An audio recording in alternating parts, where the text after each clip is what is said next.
जो दिल का सुकून बीवी में है वो दुनिया के माल में नहीं है। हजरत आदम के पास तो सब कुछ था मगर जन्नत में दिल ना लगा। अगर जन्नत में दिल लगा तो फिर हव्वा के साथ में लगा। के साथ में हजरत हव्वा जब मिली तो अब दिल लगना शुरू हो गया। अब तो ऐसा दिल लगा, अब तो जन्नत छोड़ने को मन ही नहीं करता। यार अब मुझे बताओ, दुनिया की दौलत, एक बात बताऊं, बाप अगर चाहे बादशाह भी क्यों ना हो अपनी बेटी को घर पे नहीं रख सकता। तुमने कभी सोचा यार ये बाप अपनी बेटी को घर पर रखता क्यों नहीं?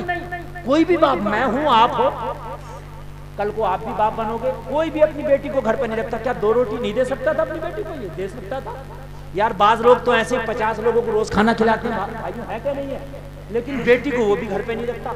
क्यों नहीं रख सकता?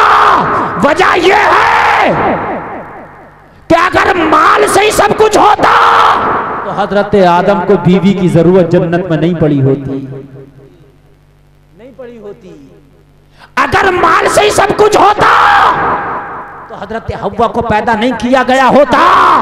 इसीलिए बाप कुछ भी दे सकता है मगर वो सुकून बेटी को नहीं दे सकता जो उसके शौहर के घर में मिलता है। बेशक बेशक, सुभान अल्लाह, सुभान अल्लाह। शौहर को दुनिया सब कुछ दे सकती है मगर वो सुकून नहीं मिल सकता जो उसकी बीवी देती है।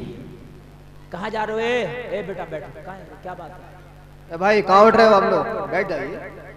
बेटा एक बात बताऊं, मैं तकरीर कर रहा हूँ, मोहब्बत से सुन लो मेरे लाल। ये रेहान भाई की मोहब्बत में यहाँ आ गया, मैं तकरीर कर रहा हूँ, खत्म भी कर दूंगा तकरीर। 1.25 घंटा तकरीर हो गई मेरी। हाँ, अगर सुन रहा हो तो मैं सुना रहा हूँ, और अगर आप जाना चाहोगे तो आपसे पहले मैं जाऊंगा। मैं तो कई हफ्ते भर से ज्यादा हुआ मुझे सोए हुए। जितना मैं जाग के बोल रहा हूँ ना, इतना तुम जाग गए ना तो अस्पताल में हो गए। हफ्ता भर हो गया मुझे सोए हुए, सोया नहीं है बिल्कुल भी। और मैं आपके सामने तकरीर कर रहा हूँ, आप उठ रहे हो। ये बड़ी, मेरे पास तकरीरों की कमी नहीं है, बहुत कर दूंगा, लेकिन लोगों मैं समझता हूँ ये सब शैतान बकाता है। ये काम की बात कर रहा हूँ तो अच्छी नहीं लग रही होंगी, मगर खुदा की कसम खा के कह रहा हूँ, शादी की अहमियत को समझो। लोगों, तुम्हारी शादी होना, इसकी अहमियत को समझो यार। अगर शादी की अहमियत को हमने समझा होता यार, 18 साल की बेटी पाल के, 20 साल की बेटी पाल के, जवान करके तुझे हमेशा के लिए दे दी, इससे बड़ी कीमती चीज और क्या होगी? जो बेटी बाप की तुम्हारे निकाह में आई यार, वो तो सुबह को भी तुम्हारा ही काम कर रही है, रात को भी तुम्हारा ही काम कर रही है। रात को प्यास लगी पानी ला के दे रही है, दिन में तेरे कपड़े धो रही है, तुझे खाना पका के दे रही है। खाने में नमक तेज है तो तू ताने दे रहा, तेरे ताने सुन रही है, तू उसको डांट रहा, डांट सुन रही है, कपड़े तेरे धुल के दे रही है। मुझे बताओ तो, खाना पका के रख दिया, इंतजार में खा ही नहीं रही है, मेरा शौहर आएगा, पहले वो खाएगा बाद में मैं खाऊंगी।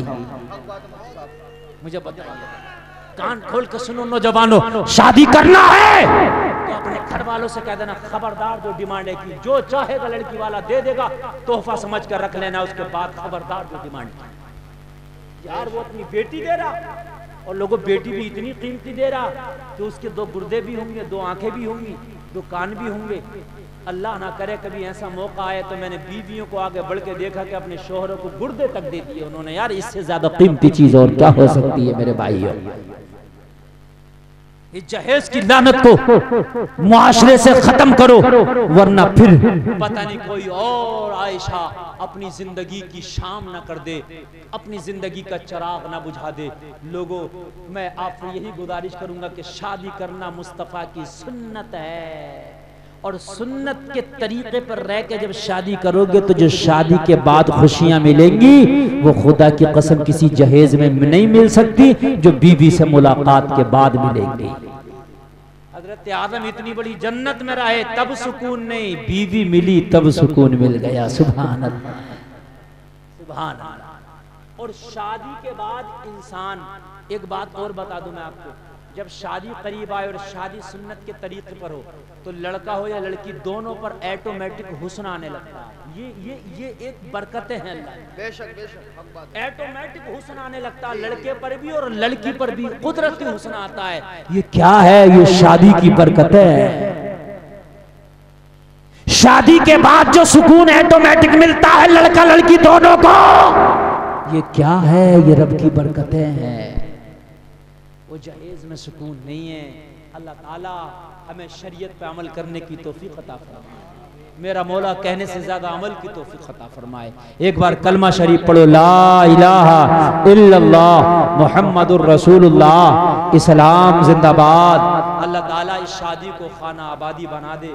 लोगों बातें तो बहुत सी थी जो कहने को मन चाहता था, लेकिन वक्त बहुत हो गया। 1 घंटा 40 मिनट के आसपास मेरी तकरीर हो गई। अल्लाह ताला हमें अमल की तौफीक अता फरमाए। फिर किसी मौके से इंशाअल्लाह मौका मैसर आया तो मैं आगे बढ़ूंगा। अभी बहुत से ऐसे सवाल थे मेरे ही जहन में जो अभी उनके जवाब देना बाकी रह गए। बहुत से ऐसे शादी के ताल्लुक से अभी गुफ्तगू करना थी जो अभी करना बाकी रह गई।